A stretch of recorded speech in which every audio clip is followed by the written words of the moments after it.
Hola nuevamente y bienvenidos. El día de hoy vamos a comenzar la primera o el primero de una serie de videos relacionados con la exposición de los contenidos teóricos del módulo de bioseguridad orientado hacia terapeutas corporales. Comencemos. Muy bien, como dijimos, la idea es dar a conocer o exponer una serie de contenidos relacionados con bioseguridad y control del riesgo biológico, siempre dentro del contexto de las terapias corporales o siempre dentro del contexto de las terapias estéticas. Para este fin o para cumplir este objetivo, vamos a continuación a enunciar los contenidos o los conceptos que discutiremos en este primer video explicativo. Inicialmente tenemos que hablar acerca de lo que es el riesgo biológico, o sea, conceptualizar y definir lo que es el riesgo biológico y sobre todo el concepto de bioseguridad y lo que acarrea el concepto de bioseguridad. Seguidamente hablaremos de la normatividad que está vigente y sobre todo de las normas principales que se deben tener en cuenta en bioseguridad y en terapias estéticas o en terapias corporales. Hablaremos de la cadena de transmisión o de cómo se transmiten las infecciones o las enfermedades infecciosas que pueden ser adquiridas en el sitio de trabajo o como consecuencia de la labor que se desempeña. Y hablaremos de los accidentes laborales que se consideran de riesgo biológico y la forma en que se debe proceder en estos casos. Muy bien, el primero de estos conceptos, como dijimos, va a ser lo relacionado con el riesgo biológico, laboral, obviamente, y con los conceptos básicos de bioseguridad. Vamos a comenzar diciendo que tenemos que tener siempre de presente no podemos olvidar que todos los conceptos o los contenidos que vamos a ver en este módulo, no solamente en el video de hoy, sino en todos los conceptos teóricos que vamos a discutir, va a ser siempre orientado hacia la prevención y hacia el control o hacia, sí, el control de lo que son o lo que es más bien el riesgo biológico laboral. Entonces, por eso lo primero que tenemos que hacer es definir exactamente qué es lo que nosotros llamamos riesgo biológico laboral. Hay que entender una cosa importante, pues porque la definición se ve en la diapositiva, pero antes de leerla o de explicarla, hay que entender algo importante y es que cualquier profesión que nosotros desempeñamos, independientemente de a lo que nos dediquemos,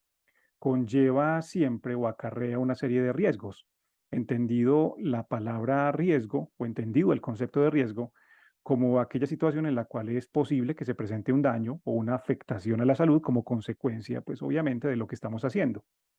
Dentro del contexto de las terapias estéticas, pues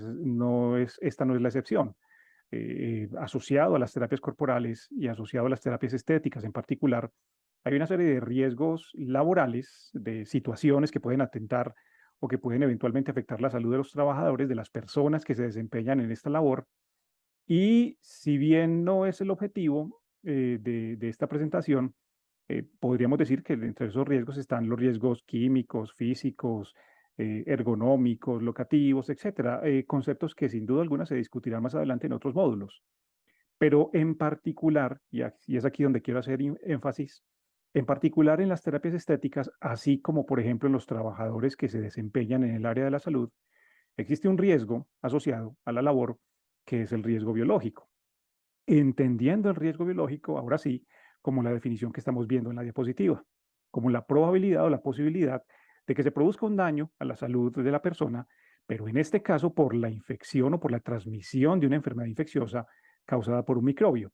Dicho de una manera mucho más coloquial, es simplemente la posibilidad de que como consecuencia de lo que se está realizando, de la labor que estamos realizando, suframos una infección, siempre pues asociada, como digo, al contexto laboral. Eso es el riesgo biológico, la posibilidad de sufrir una infección como consecuencia del trabajo que estamos realizando. Hay una cosa que debe quedar presente desde el principio y es que así como el área de la salud, pues lo que vamos a decir obviamente está muy relacionado con el área de la salud, aunque no es el contexto en el cual nos estamos desarrollando, pero hay que entender que tanto en el área de la salud como en las terapias estéticas, que no son lo mismo, pero pues tienen cierto grado de relación, digámoslo así, existe siempre un alto riesgo biológico. Hay que entender que las terapias estéticas, los terapeutas corporales, de alguna manera tienen un riesgo biológico o tienen una posibilidad más alta de sufrir infecciones o contagios microbianos como consecuencia de lo que están haciendo, mucho más incluso que la población en general. Hay que tener eso presente. El riesgo biológico en el personal que labora en estética siempre será más alto que la población en general. Y obviamente, pues es por el hecho de que durante las labores o en lo que se hace propiamente las terapias corporales, pues hay contacto directo o indirecto con personas y sobre todo con los tejidos, con restos corporales de esas personas o con líquidos o secreciones que producen esas personas. Esto es precisamente lo que causa o lo que genera el riesgo biológico en los trabajadores de la estética. El hecho de que estén tocando personas, dicho pues coloquialmente, o el hecho de que se estén manipulando secreciones, fluidos corporales, como por ejemplo en un posquirúrgico o situaciones similares. Eso es lo que eventualmente podría causar la transmisión de agentes biológicos o de microbios patógenos, es decir, que pueden causar enfermedades. Hay que entender también que dentro de este concepto de riesgo biológico que estamos discutiendo, o sea, con el concepto pues de que los trabajadores de la estética están sometidos a alto riesgo biológico, se pueden pegar infecciones, la posibilidad de que se pegue una infección pues es muy similar para todas, es decir, como consecuencia de lo que se está haciendo, un trabajador de la estética podría tranquilamente contagiarse de cualquier enfermedad infecciosa. Pero, y pese pues a que lo que acabo de decir es cierto, hay que tener siempre presente y no perder nunca de vista el concepto de que entre todas las infecciones que un trabajador de la estética puede sufrir, existen unas que son más graves y que son de más cuidado. No por el hecho de que sean las que más se contagien, y en eso quiero ser muy claro, sino por el hecho de que son enfermedades realmente graves, que no son comparables, por ejemplo, a una influenza o a una gripa que podría ser considerada una infección menor en la mayoría de las personas, pero que se puede contagiar también. No, en los trabajadores de la estética, si bien se puede contagiar cualquier enfermedad infecciosa, hay que tener presente que hay unas muy graves que son las que están viendo en la pantalla. Por ejemplo, la infección por el VIH, que es una constante siempre en personas que están sometidas por su labor al riesgo biológico, la hepatitis B, la hepatitis C y otras. De hecho, en este rubro de otras podemos incluir la pandemia que apenas acabamos de pasar del año 2020 con relación a la infección por el SARS-CoV-2, al coronavirus o al COVID-19. Esta es una de las que podría caer en este rubro de otras. No sabemos qué otras infecciones puedan aparecer en el futuro que tendríamos que incluir también en este renglón. Pero la cuestión es que dentro de, como decía ahorita, dentro de todas las infecciones que una persona que trabaja con personas, que trabaja dentro de la estética como terapeuta corporal, dentro de las infecciones que se puede pegar o se puede contagiar, las más graves sin duda alguna son el virus de la inmunodeficiencia humana, que es el causal principal del SIDA, la hepatitis B, el virus de la hepatitis B y el virus de la hepatitis C. Hay que tenerlas siempre presente porque de alguna manera estas infecciones son las que delinean o las que de alguna manera determinan los comportamientos en bioseguridad que vamos a discutir cuando hablemos del control del riesgo biológico. Muy bien.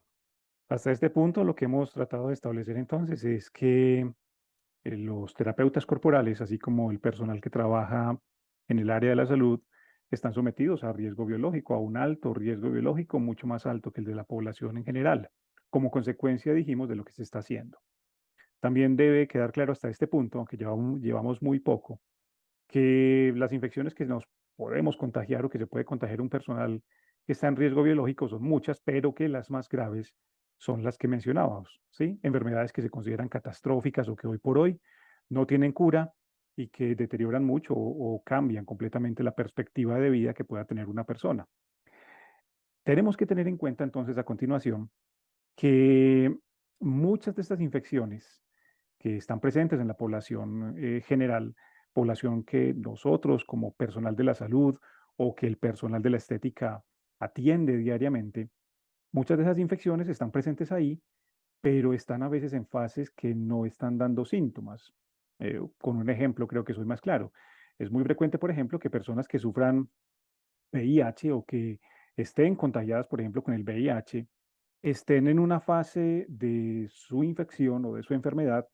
en la cual no estén manifestando ningún síntoma y que la persona desconozca por completo que está infectada. Podría pasar eventualmente también con la hepatitis B, con la hepatitis C o con cualquier otra infección. Es decir, existe un porcentaje muy alto de población, de personas que están haciendo su vida normal y que sin embargo están contagiadas con alguno de estos virus o quién sabe con qué otro tipo de microbio. La cuestión es que estas personas que no han hecho un deterioro importante en su salud, siguen su vida normal y pueden estar siendo atendidas por el personal de la estética o por el personal de salud. Y es por eso que nosotros, como personas que estamos sometidas a alto riesgo biológico, tenemos que manejar un concepto que en bioseguridad casi que es una ley, digámoslo así, pues de hecho se llama norma o principio, que es asumir que todo el mundo está contagiado. Yo sé que suena un poco exagerado, un poco terrorista, por así decirlo, pero es muy importante que en bioseguridad se maneje siempre el concepto de que cualquier persona está contagiada o puede ser portadora de cualquier infección, o sea, de las más graves, como decíamos, de VIH, hepatitis B, hepatitis C, pero también de cualquier otra infección que desconozcamos. Ese concepto, es decir, esa paranoia, por así decirlo, entre comillas, de asumir que todo el mundo está contagiado o puede ser contagioso, es lo que en bioseguridad se llama principio o norma de precaución universal. Y palabras más, palabras menos, la conclusión que uno saca de esto es que uno debe tomar las precauciones y protegerse de cualquier persona, independientemente de quién sea la persona, si se conoce o no se conoce, e independientemente de los prejuicios que uno pueda tener acerca de las personas, porque eso pues es algo que puede sesgar, digámoslo así, nuestras decisiones en bioseguridad. Hay que asumir que todo el mundo es contagioso, hay que asumir que todo el mundo puede estar infectado con algo y desconocerlo. No estamos presumiendo la mala intención, pues obviamente de la gente, sino que mucha gente puede estar infectada, como decimos, y desconocer que está infectada con algo. Y uno tiene que tomar las medidas de precaución con absolutamente todo el mundo. Esto, como, y me perdonan que repita, más allá de ser un principio paranoico, por así decirlo, es algo que marca la diferencia en bioseguridad, porque de alguna manera el hecho de que nos obliguemos a protegernos de todas las personas disminuye mucho la posibilidad de que suframos nosotros mismos una infección. Entonces, en bioseguridad siempre hay que poner en práctica el principio de precaución universal o la norma de precaución universal, que como dije es asumir que todo el mundo es contagioso, que todo el mundo puede ser portador de un microbio y prácticamente debemos tomar las medidas de precaución, las medidas de protección con todo el mundo. De hecho, si nosotros entendemos lo que significa o lo que conlleva el principio de precaución universal, podemos entonces ahora sí entender, sin más complicaciones técnicas, lo que significa precisamente el concepto de bioseguridad, que no es otra cosa que simplemente un conjunto de comportamientos o medidas o hábitos preventivos siempre, que lo que buscan es precisamente disminuir o minimizar el riesgo biológico. Aunque digamos que este concepto está un poco sesgado porque el término bioseguridad es mucho más amplio. El término bioseguridad, pues en general, significa de alguna manera hacer que una persona que está trabajando, pues disminuya la posibilidad de sufrir daños por distintos factores, no solamente los biológicos, como se puede ver en la definición. Aquí dice que bioseguridad simplemente es un conjunto de medidas preventivas que están destinadas a mantener el control de los factores de riesgo laborales, si lo aplicamos pues obviamente al ámbito laboral, pero que pueden ser procedentes de varias fuentes, como se ve aquí, físicos o químicos. Yo subrayo la palabra biológica porque, pues, como estamos diciendo, nuestro discurso va orientado es al control del riesgo biológico, pero hay que entender que el concepto de bioseguridad es mucho más amplio.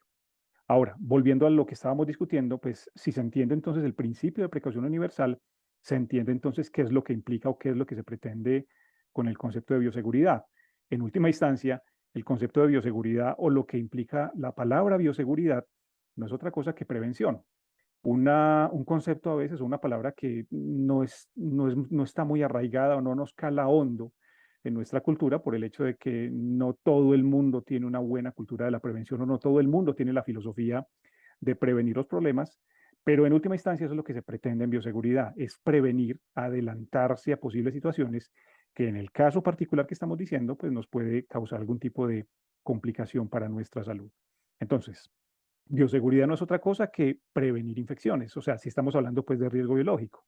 prevenir que nos contagiemos, prevenir que suframos algún tipo de accidente laboral, enfermedad laboral que implique no solamente riesgo biológico, sino otras cosas, pero que sin duda alguna dentro de lo que estamos diciendo, pues el discurso, como decíamos, va más orientado, irá más orientado al riesgo biológico. Y aquí quisiera hacer un paréntesis y decir algo, y es que la razón, digámoslo así, por la que le hacemos mucho más énfasis al riesgo biológico que a otros riesgos, no es porque el riesgo biológico sea más importante que los otros. En una persona que trabaja en cualquier profesión, los factores de riesgo tienen, yo diría que todos, el mismo potencial de causar daño y afectaciones a la salud de la persona, del trabajador. Sin embargo, y a diferencia de los otros riesgos, el biológico a veces pasa desapercibido o no se le da la suficiente importancia que debería tener. Si, no sé, si yo veo, por ejemplo, algo que se está incendiando o algo que está echando chispas como tal, pues uno es capaz fácilmente de deducir que a partir de esa situación se pueden afectar la salud de varios trabajadores. Si uno encuentra, por ejemplo, un riesgo de incendio, no sé si me hago entender. Pero con el riesgo biológico es diferente porque como el riesgo biológico está causado por microbios y los microbios no se ven, mucha gente tiende a obviarlo, mucha gente tiende a pensar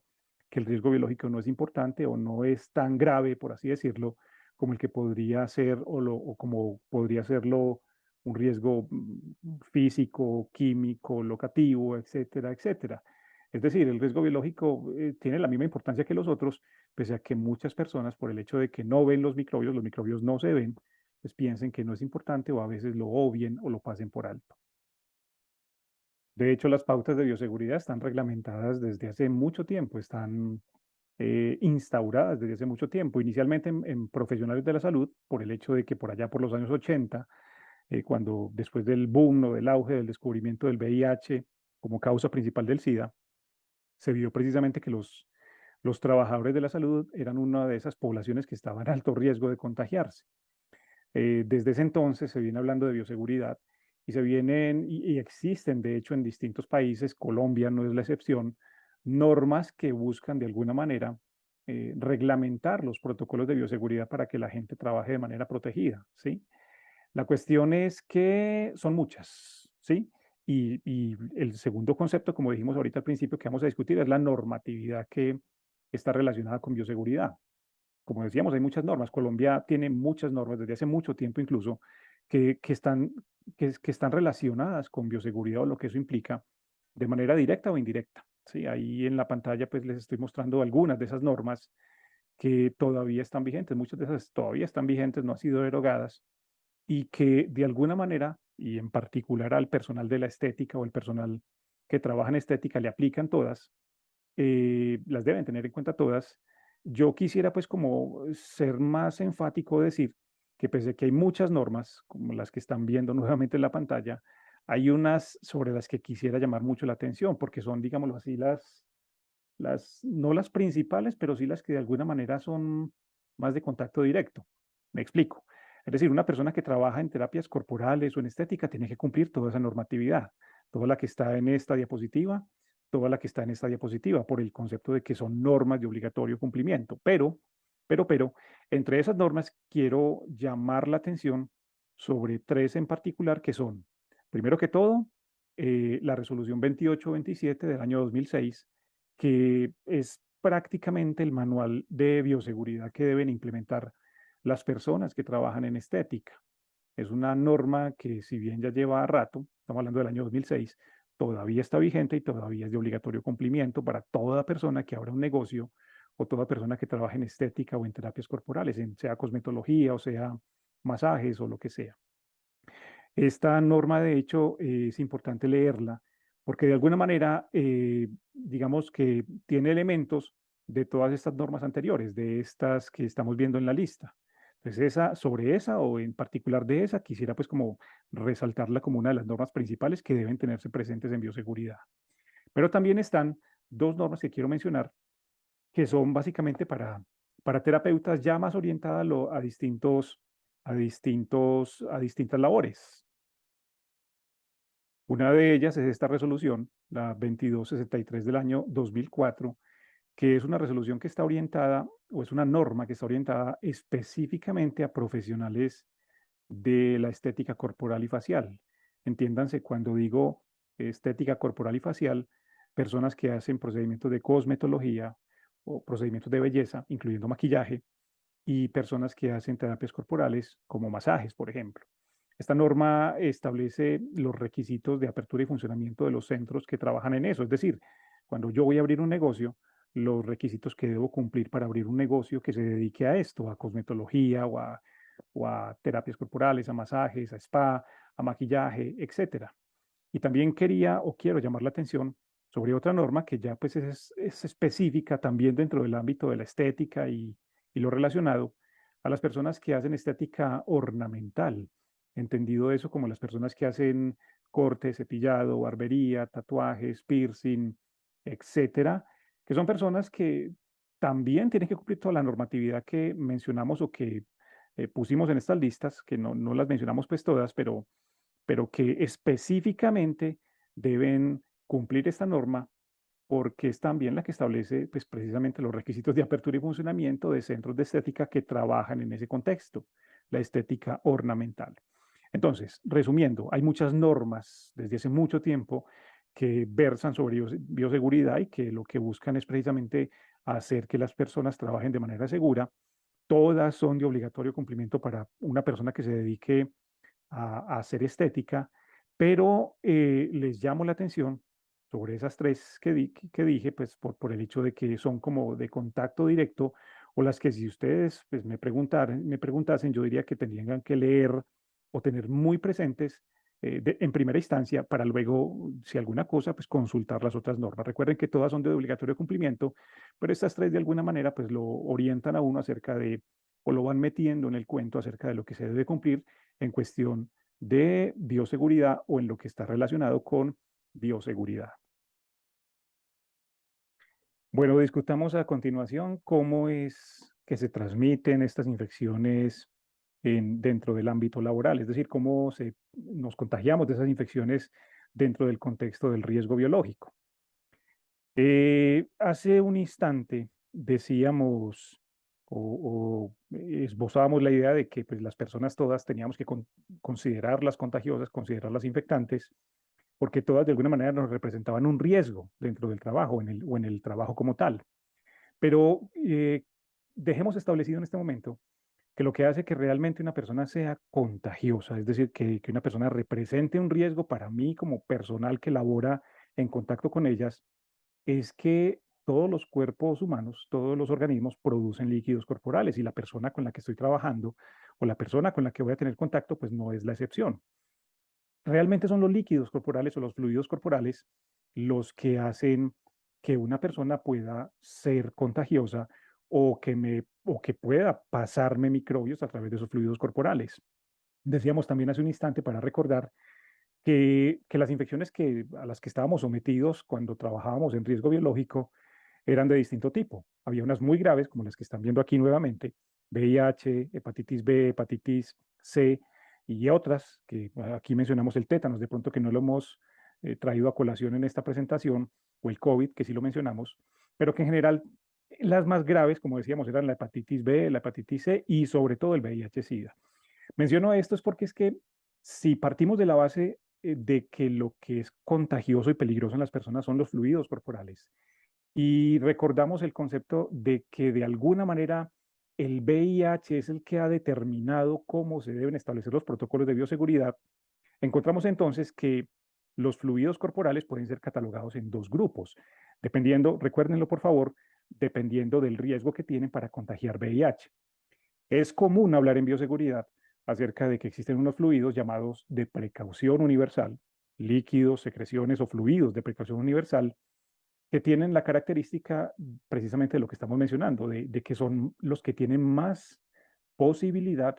de estar contagiados o estar contaminados con el virus de la inmunodeficiencia humana y los que tienen más riesgo de contagiar VIH. En esos fluidos, en esa lista de fluidos, pues están los que están viendo aquí en la presentación, la sangre, que yo creo que encabeza la lista, pues sí es como el principal, no el más, pues es igual de peligroso, pero es como el principal. También las secreciones vaginales, las secreciones genitales, el semen, la leche materna, el líquido amniótico o cualquier líquido que venga de una cavidad cerrada en el cuerpo que normalmente no está comunicada con el exterior. Aquí incluso en esta lista tendríamos que incluir algo que no metí en esa lista. Por ejemplo, en el contexto propiamente de las terapias corporales, el líquido que sale por las heridas en los drenajes postquirúrgicos. ese líquido tisular, que no podríamos llamarlo linfa, pero es líquido tisular mezclado con sangre, que usualmente ustedes van a tener contacto con él cuando hagan los drenajes postquirúrgicos. Bueno, la cuestión es que esos fluidos de precaución universal siempre se han categorizado como los que más posibilidad tienen de transmitir VIH, de contagiar VIH a una persona que entra en contacto con ellos. Estoy hablando de un trabajador que entra en contacto con ellos. Y existen otros fluidos en el cuerpo, o también se han, digámoslo, determinado que otros fluidos como los que están viendo aquí, las heces fecales, la orina, la saliva, las secreciones nasales, el sudor, las lágrimas, etcétera, etcétera, son fluidos de bajo riesgo para VIH. Quiero hacer un paréntesis aquí para aclarar algo, y es que lo que debemos recordar aquí es que esta clasificación de fluidos corporales está sesgada siempre, como decíamos, hacia el VIH, por lo que contábamos que el VIH era el que marcaba o el que ha marcado las pautas de bioseguridad a lo largo de la historia. Pero no debe quedar nunca la idea, que a veces queda cuando uno habla en este contexto, de que estos fluidos no son peligrosos. Es decir, esta clasificación entre fluidos de precaución universal y fluidos otros, por así decirlo, es una clasificación que solo aplicaría al VIH como tal. Yo pienso que es mucho más sensato desde el punto de vista de bioseguridad asumir que todos los fluidos corporales son igualmente peligrosos. Es decir, los fluidos que no son de precaución universal, si bien no transmiten VIH, sí pueden ser contagiosos de otras enfermedades. Por ejemplo, la hepatitis B, por dar un ejemplo, es una enfermedad o una infección que se puede transmitir a través de la saliva, la orina, las heces fecales, etcétera, etcétera, de una persona pues, que está infectada con ese virus. Pero entonces la idea es que uno lo que tendría que asumir, siendo lógico y como con sentido común, es que todos los fluidos humanos son peligrosos. Habrá unos que sí son más riesgosos para VIH, y es cierto, y esa clasificación sigue teniendo validez, pero uno tiene que protegerse absolutamente de todos. Es otro ejemplo, ¿cómo se contagia una influenza, por ejemplo, una gripe? Pues una gripe se contagia básicamente a través de saliva, de microgotas de saliva o de secreciones nasales, que pues obviamente no se consideran líquidos de precaución universal, pero que tienen también, como estamos diciendo, el riesgo de contagiar algo. Entonces, asumir, o recordemos que debemos asumir que todos los fluidos corporales son peligrosos. Uno debe protegerse por igual de todos los fluidos corporales. Esa es como la idea que debe quedar, pese a que la clasificación, como dijimos, sigue siendo válida. Bueno, hablemos ahora acerca de cómo es que se transmiten estas infecciones desde el punto de vista laboral, cómo nos podemos eventualmente contagiar un VIH, una hepatitis B y una hepatitis C, o una infección menor como una gripa, por ejemplo. Bueno, aquí hay que hacer una aclaración, y es que vamos a hablar primero de la forma en que en general se podrían contagiar infecciones dentro del sitio de trabajo, en el puesto de trabajo, cuando uno tiene contacto con personas, pero enseguida matizaremos o haremos la diferenciación acerca de cuáles son realmente las peligrosas para el contagio con VIH, que como les digo es el que marca la pauta pues, en normas de bioseguridad. En la diapositiva están viendo tres situaciones que se sabe que contagian infecciones en el sitio de trabajo, y noten que estoy diciendo infecciones en general, ¿sí? La primera de ellas es que uno sufra un trauma cortopunzante con un objeto que está contaminado con fluidos. Es decir, que uno se corte, que uno se hiera, que uno vulnere la piel con algo como por ejemplo una aguja, una lanceta, una cuchilla, etcétera, que haya sido o que esté impregnado, que esté untado de fluidos corporales. La segunda es que un fluido corporal tenga contacto o me caiga a mí como trabajador sobre algún área de mi piel que esté expuesta, que esté herida, que tenga una excoriación, una herida, una úlcera, etcétera, o que me caiga sobre los ojos, que son una puerta de entrada pues casi que expedita cualquier microbio que caiga ahí, o sobre una mucosa, sobre la boca, sobre la nariz, etcétera, etcétera. Y una tercera forma son lo que llamamos aerosoles, son microbios que están suspendidos en el aire y que simplemente viajan a través del aire en microgotas de saliva, por ejemplo, o en distintas partículas que los pueden hacer llevar de un punto a otro. Bueno, eso es en general para todas las infecciones, y cada uno de esos tiene su propio contexto dentro de una infección en particular. Pero si tomamos en cuenta solo lo de VIH, que es el que marca la pauta, podríamos decir que la forma en que se contagian las infecciones por VIH y también por hepatitis B, hepatitis C, y aquí tenemos que incluir al tétanos, son las dos primeras, ¿sí? Son de hecho esas dos primeras situaciones las que se consideran de más riesgo. Ahora, sí, claro, si yo tengo contacto con una persona que me estornuda en la cara, pues eso me podría contagiar gripa, COVID, etcétera, pero nunca VIH, nunca ninguna infección de las que consideramos graves. Entre las graves, que son el VIH, la hepatitis B y la hepatitis C, las que debemos considerar siempre como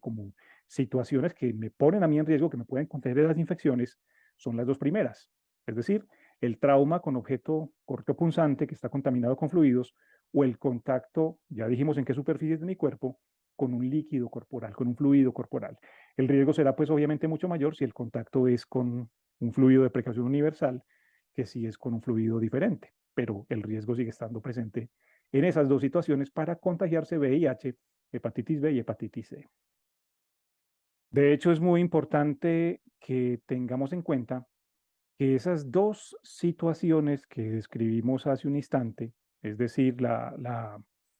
el trauma con objeto cortopunzante contaminado con fluidos o la caída de un líquido corporal de precaución o no de precaución sobre mis ojos, una mucosa, una herida, en el contexto en el que estamos nosotros deben considerarse siempre accidentes laborales, pero accidentes laborales que implican riesgo biológico, que de alguna manera son diferentes a un accidente laboral como una caída por unas escalas o cosas por el estilo. O sea, deben ser estas dos situaciones, así sean pequeños traumas o pequeñas cantidades lo que está involucrado ahí, deben ser consideradas siempre accidentes laborales. Lo que pasa es que tenemos que ponerle, digámoslo así, el agravante de que son o implican riesgo biológico. Y como implican riesgo biológico, tiene que quedar claro desde ya que si en algún momento si a ustedes les ocurre una situación como esta, esos accidentes laborales deben ser atendidos en las primeras 24 horas. Estoy hablando pues propiamente de estas dos situaciones, nuevamente, del trauma con objeto cortopunzante y de la caída de fluidos en las áreas que dijimos. Recuerden, deben ser considerados accidentes laborales de riesgo biológico y por norma, y resalto mucho esto en esta diapositiva, deben ser atendidos en las primeras 24 horas. Aquí es importante no confundir el concepto del reporte con la atención porque estamos hablando de cosas distintas. Yo estoy siendo muy enfático y aquí lo resalto nuevamente en esta diapositiva, que cuando digo atendido es que la persona que sufre esa situación debe ir a una IPS, a un consultorio, a un hospital, a un laboratorio, a que se le hagan o se le activen una serie de protocolos que están establecidos para estas situaciones. Por ejemplo, cuando yo me corto con una lanceta untada de sangre o me chuzo con una aguja que está utilizada y yo voy a mi sitio de atención, el protocolo implica que se me hagan exámenes, de que se le hagan exámenes a la persona fuente, en este caso pues a la persona que era la dueña de la sangre o del fluido con el que se contaminó la aguja, y que se haga un seguimiento a ambos, tanto a la persona como a mí, porque pues uno podría eventualmente haberse contagiado con VIH, hepatitis B o hepatitis C en esa situación. Es decir, hay un protocolo y ese protocolo implica incluso dar dosis altas de medicamentos que podrían eventualmente marcar la diferencia entre sufrir un VIH-Sida y no sufrirlo. De hecho, hay publicaciones que sugieren que, por ejemplo, si yo me chuzo o me corto con una aguja, si antes de las primeras 24 horas recibo dosis altas de antirretrovirales y estuve tan de malas, digámoslo así, que me contagié con un VIH en el chuzón, el hecho de que reciba esos medicamentos precozmente en las primeras 24 horas puede evitar que yo sufra la enfermedad. Entonces, no sé si soy claro aludiendo o haciendo énfasis en el hecho de que la atención en los accidentes laborales que implican riesgo biológico debe ser siempre en las primeras 24 horas. La persona que sufre el accidente debe desplazarse hacia el sitio donde previamente le han dicho que debe ser atendido en caso de que le pase eso, para que le hagan los exámenes y le hagan todo el protocolo que implica como tal. El reporte a la ARL, a la Administradora de Riesgos Laborales, pues también deberá hacerse, pero no se debe confundir lo que estamos diciendo aquí con el reporte a la atención, son cosas diferentes. O sea, el reporte tiene un tiempo, eso se los explicarán después, y la atención, como digo, siempre deberá ser en las primeras 24 horas. Uno no debería perder esa ventana, digámoslo así, de las primeras 24 horas porque puede marcar la diferencia en el pronóstico de uno cuando sufre un accidente laboral que implica riesgo biológico. Esos serían los conceptos iniciales con respecto a lo que vamos a hablar de bioseguridad. Es decir, establecimos qué es el riesgo biológico, establecimos que las personas que trabajan con personas, que tocan personas, estamos sometidas a alto riesgo biológico, además de otros riesgos laborales, establecimos que lo que realmente hace que una persona sea contagiosa son los fluidos corporales y los clasificamos dependiendo de el riesgo que tienen esos líquidos corporales para transmitir VIH. Establecimos también el principio de precaución universal que nos debe hacer considerar a todas las personas contagiosas o portadoras de infecciones como VIH, hepatitis B y otras. Y hablamos de la forma en que podemos eventualmente contagiarnos nosotros en el sitio de trabajo cuando estamos en contacto con esos fluidos. Espero pues que haya quedado claro. Vamos a continuación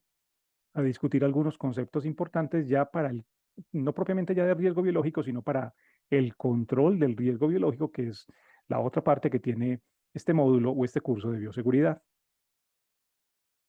Cuando hablamos del control del riesgo biológico o de bioseguridad, porque en última instancia pues es lo mismo, vamos a hablar es de una serie, o estamos hablando de una serie de pautas o de conductas o de principios que deben ser implementados en los ambientes de trabajo o en las áreas de trabajo precisamente para evitar el contagio, como hablábamos antes, hacer el contacto pues con VIH u otro tipo de infecciones. Esas pautas de control del riesgo biológico o esos principios de bioseguridad, si se quieren llamar así, pues son varios, pero yo quisiera pues como resumirlos o sintetizarlos en esos 5 que aparecen en la diapositiva. La vacunación, el lavado de manos, el uso de barreras de protección o de los equipos de protección personal, así como los protocolos de descontaminación y antisepsia y asepsia y el manejo de basuras o el manejo de residuos. Todos tienen en común que pese a que son cosas completamente disímiles, en última instancia buscan lo mismo, buscan minimizar el riesgo biológico en el personal que está sometido a él, en personal como nosotros, que estamos en contacto con personas y que estamos tocando personas y fluidos de personas. También me parece importante resaltar que muchos de estos principios de bioseguridad o estas pautas de bioseguridad están normatizadas. Es decir, que existen leyes, normas, decretos, resoluciones, etcétera, que nos obligan a implementarlas cuando estamos trabajando. Pero haciendo pues el paréntesis, lo que quiero decir es que si bien estas normas son una imposición legal para todas aquellas personas que trabajamos en contacto con personas, es importante que entendamos que más allá de que estemos cumpliendo un requisito legal, tenemos que recordar que la implementación de estas pautas de control del riesgo biológico las debemos hacer más que todo es apoyándonos en el sentido común y en el hecho de que, como dijimos en otro momento, nosotros estamos sometidos a un riesgo mayor que la población en general. O sea, implementar estas pautas no debería ser una cosa de simplemente cumplir una norma, cumplir una ley, cumplir un decreto, sino un comportamiento que esté orientado es a protegernos a nosotros y obviamente a todos los que dependen de nosotros en nuestro trabajo diario, en nuestras labores diarias. Ahora sí, comencemos. Entonces, la primera de estas estrategias o la primera pauta de control de riesgo biológico de la que vamos a hablar muy resumidamente, pero eso no hace que sea menos importante, es sobre la vacunación, sobre la inmunización activa que debemos tener todos los trabajadores o todas las personas que estamos trabajando en situaciones de riesgo biológico. Eh, Básicamente, para resumirlo, toda persona que trabaja en una situación de riesgo biológico, sea directo o indirecto, porque permítanme hago paréntesis, o sea, tiene tanto riesgo biológico la persona que un terapeuta corporal, por ejemplo, un esteticista que hace un procedimiento sobre alguien, tiene tanto riesgo biológico esa persona como la persona que maneja las basuras en un centro de trabajo y que tiene que coger las bolsas rojas o las bolsas que están con residuos contaminados que implican riesgo biológico. Entonces, la idea es que toda persona que esté trabajando en una situación que le implica riesgo biológico, sea directa o indirectamente, como acabamos de explicar, debe estar vacunada obligatoriamente contra dos agentes que son contra la hepatitis B y contra el tétanos. La primera cosa que podría llamar la atención aquí es por qué no mencionamos en esta diapositiva que deberían estar vacunados contra hepatitis C y contra VIH. Y creo que muchas personas se imaginarán la respuesta y es que no existen en este momento, a día de hoy, vacunas contra el VIH y vacunas contra la hepatitis B, C, perdón. La cuestión es que las dos que tenemos a nuestra disposición son la hepatitis B y el tétano. Me parece importante aclarar que para muchas personas este esquema de vacunación ya lo tienen, porque este esquema de vacunación se incluyó o está incluido dentro del plan ampliado de inmunización que tiene el Gobierno Nacional de Colombia. Eh, a todos, a muchos de nosotros nos pusieron estas vacunas, nos aplicaron estas vacunas cuando estábamos niños como parte del esquema de vacunación. Particularmente tétanos es el esquema más antiguo entre estos dos, pero muchas personas hoy en día tienen los dos esquemas de vacunación completos para hepatitis B y para tétanos. Sin embargo, es importante aclarar que a veces no todas las personas conservan la protección que dan estas vacunas en el tiempo. Hay personas que con los años, en la medida en que van pasando los años, desde la última vez que se vacunaron contra estos agentes, van perdiendo la protección. Entonces es importante que las personas que están sometidas a riesgo biológico, antes inclusive de empezar a practicar y mucho más antes de empezar a trabajar, definan su estado de vacunación, entiendan o sepan o clarifiquen cómo está su esquema de vacunación. Como decíamos hace un momento, muchas de las personas hoy en día tienen esquemas completos de vacunación contra hepatitis B y contra tétanos. Sin embargo, es importante que si se tiene la duda o si la vacunación contra cualquiera de estos dos agentes fue hace mucho tiempo, hace más de 5 años, es importante entonces o que se haga una medición de anticuerpos en un laboratorio contra estos dos agentes para saber si esta persona tiene anticuerpos en su sangre que la protejan o dado el caso de que no se pueda hacer esto o que simplemente la persona no esté protegida en este momento, volver a empezar los esquemas de vacunación. En el caso concreto de la hepatitis B, el esquema de vacunación no ha cambiado, sigue siendo el mismo que de hace 20 años, en el cual se ponen 3 dosis, básicamente como aparecen descritas aquí en esta diapositiva. Una dosis inicial, una dosis entre el primero y el segundo mes de la primera dosis y una dosis al sexto mes, o por lo menos no antes de los 2 meses de la segunda dosis. Son 3 dosis iniciales y casi siempre este esquema de vacunación, si la vacuna pues ha sido bien manejada, protege a la mayoría de las personas. A veces queda la duda de si las personas, si el esquema de hepatitis B se refuerza o no se refuerza, pero eso ya dependerá de cada caso individual. La cuestión es que muchas de las personas, como decíamos, tienen el esquema completo, pero si por alguna razón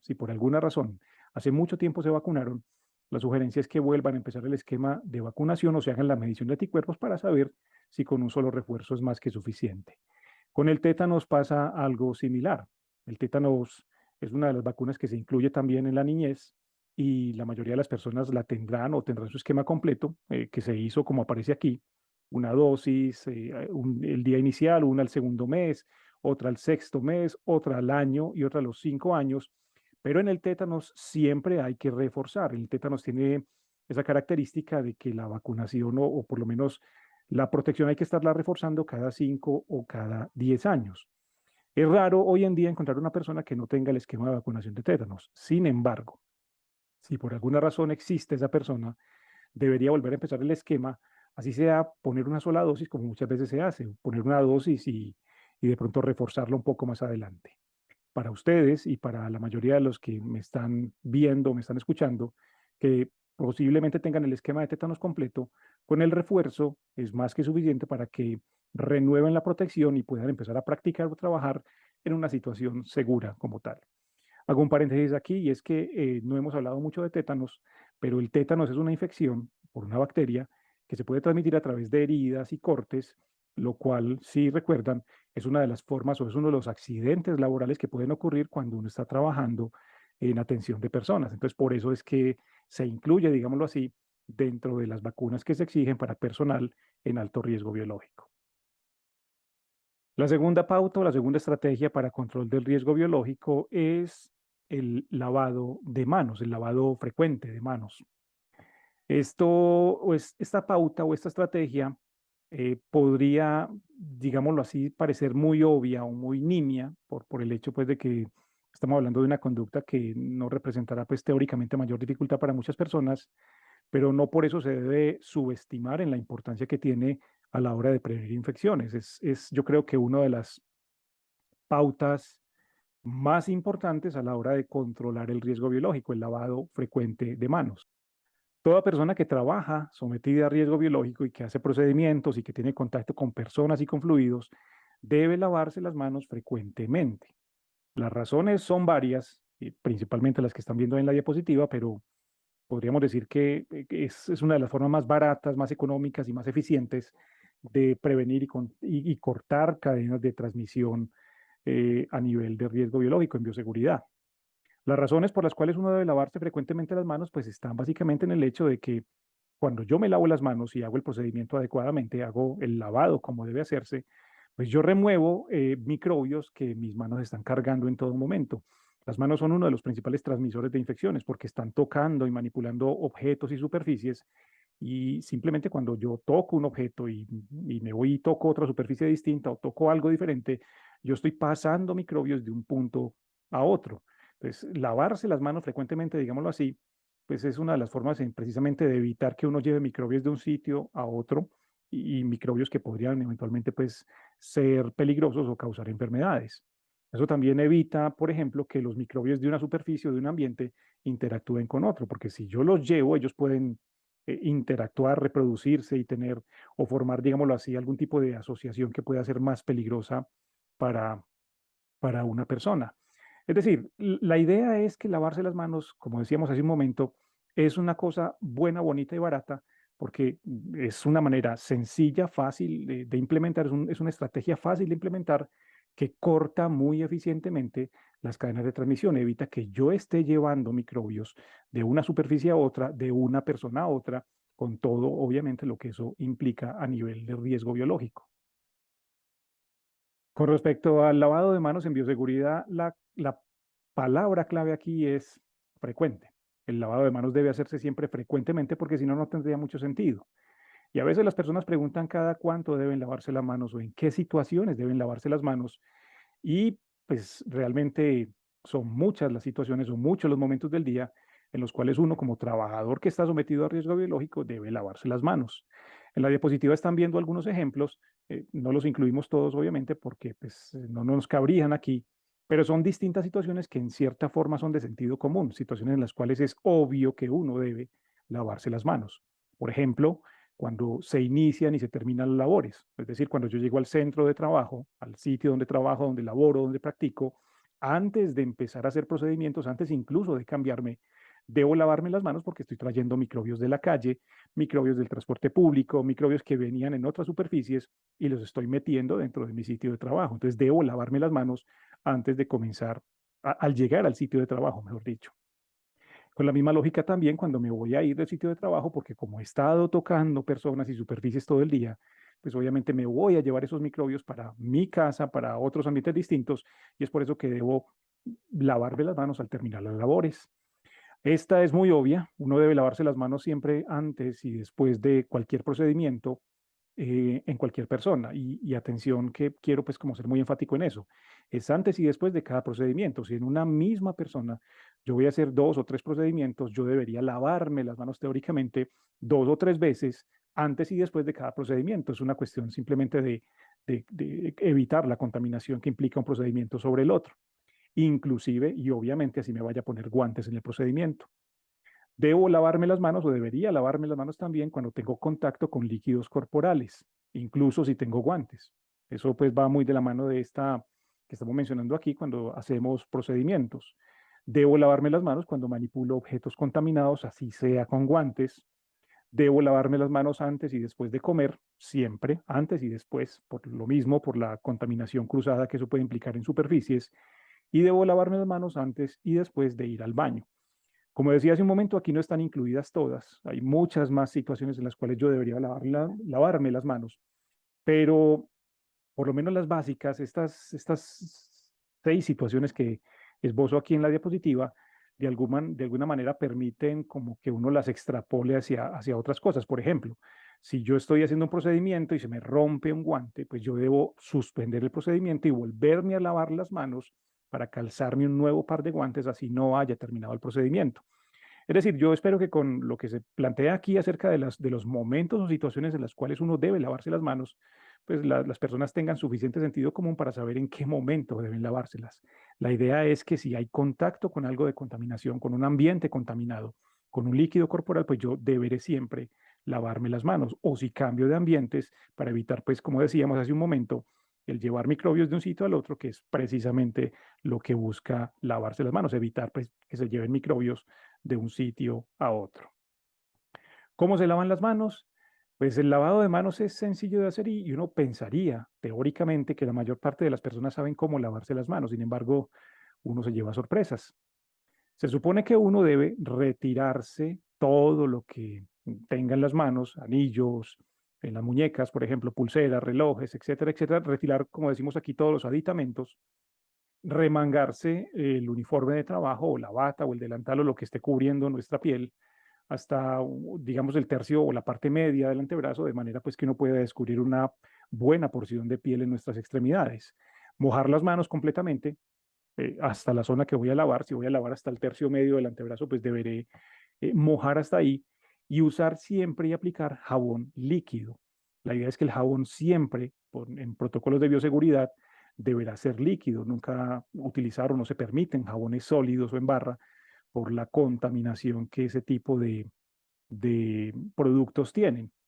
El jabón podría eventualmente ser antibacterial, se prefiere que sea antibacterial por las propiedades que tiene antimicrobiano, pero no tiene que ser necesariamente un jabón que tenga un antiséptico, cosas por el estilo. El hecho de que sea jabón líquido cumple más que suficiente para lo que se necesita en el lavado de manos. Uno aplica el jabón, usualmente dos, tres aplicaciones de manera que sea generosa la aplicación y que sirva para cubrir toda la superficie. Se estrega aproximadamente o se restregan las manos aproximadamente por 1 minuto y medio, 2 minutos. Se enjuagan completamente como se ve aquí y se debe proceder a secar con material desechable. Es muy importante en bioseguridad tener siempre la precaución de utilizar para secarse las manos o para limpiar la piel o cualquier cosa, materiales que sean desechables porque son los que eventualmente no se van a contaminar. Yo creo que ustedes estarán de acuerdo conmigo en el hecho de que una toalla de tela, así teóricamente se vea limpia, entre comillas, manejará un alto nivel de contaminación porque muchas personas se secan ahí, muchas personas la tocan, muchas personas la manipulan. Entonces, la idea es que debo secarme siempre con material desechable, con toallas secantes, y con eso estaré cumpliendo, pues, básicamente el requisito. Pues, ese es la segunda pauta o la segunda estrategia de control de riesgo biológico, que nuevamente, repito, no debe ser subvalorada o subestimada por el hecho de que sea algo muy sencillo. Esa es la mejor forma de cortar cadenas de transmisión, de cortar el transporte de microbios de una superficie a otra, con lo que eso implica.